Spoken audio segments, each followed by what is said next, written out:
முகம் நோக்கி பார்த்தவர்கள் வெட்கப்பட்டு போவதில்லை. திருநாமம் அறிந்தவர்கள் கைவிட நம்பினோரை சொல்லுமா, நம்பினோரை நீ மறப்பதில்லை. உம்மை தேடி சொல்லுங்க. அப்பா பார்த்து உயர்ந்த அடைக்கலத்துல கர்த்தர் வைக்க போகிறார். தீர்க்க தரிசனமா சொல்றேன், ஆண்டவர் உன்னை உயர்ந்த அடைக்கலத்துல வைக்க போகிறார். நம்பினோரை நீர் தீர்க்க தரிசனால எழுப்பட்டு பேசினாம். அதனால ஒவ்வொரு மேல ஒரு தீர்க்க தரிசன எழுப்புதல் உண்டாவதாக. நம்பினோரை இயேசு மறப்பதில்லை. அவரை தேடி வந்தோரை விசுவாசிக்கிறீங்களா? நம்பினோரை ஆண்டவர் கரத்தை பிடிச்சல. ஆண்டவர் சொல்றார், உன் மேல ஒரு தீர்க்க தரிசன அலை எழுப்புகிறது. ஒரு தெய்வீக மகிமை உன் மேல மூடுகிறது. தேடி வந்தோரை ஏழைகளின் பலவீரே, எளியோரின் நம்பிக்கை. சொல்லுங்க அப்பா பார்த்து, ஏழைகள். புதிய வருஷம் உனக்கு இப்படிப்பட்ட வேதனையான நாட்கள் இருக்காது.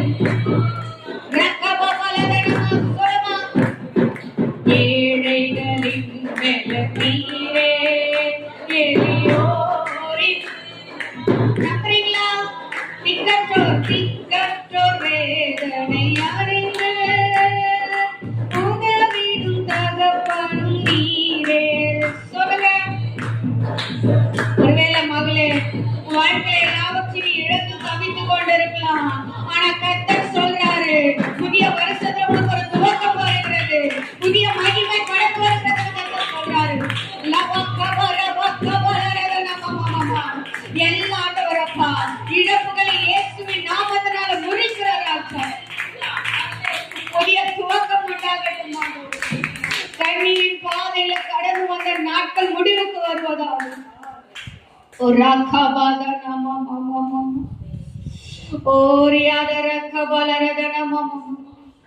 எத்தனை பேர் விசுவாசிக்கிறீங்க? நான் தீர்க்க தரிசனமா சொல்றேன், உன் வாழ்க்கையில ஒரு புதிய துவக்கம் வருகிறது மகளே.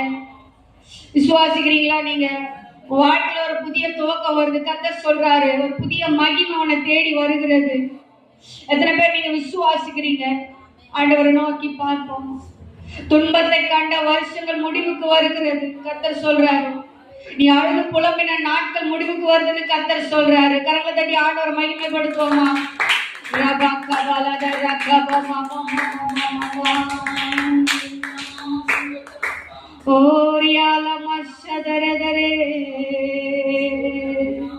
கரங்களை மணிக்கரங்களை உயர்த்துவோமா?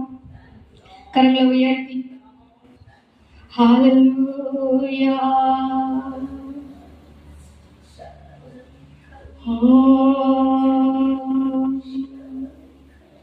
ஒரு மகிமையின் மேகம் இந்த இடத்தை மூடுதே. சொல்லமா? ஒரு மகிமையின் மேகம் என் ஜனத்தை மூடுதே. சொல்லமா? ஒரு மகிமையின் மேகம். சொல்றீங்களா?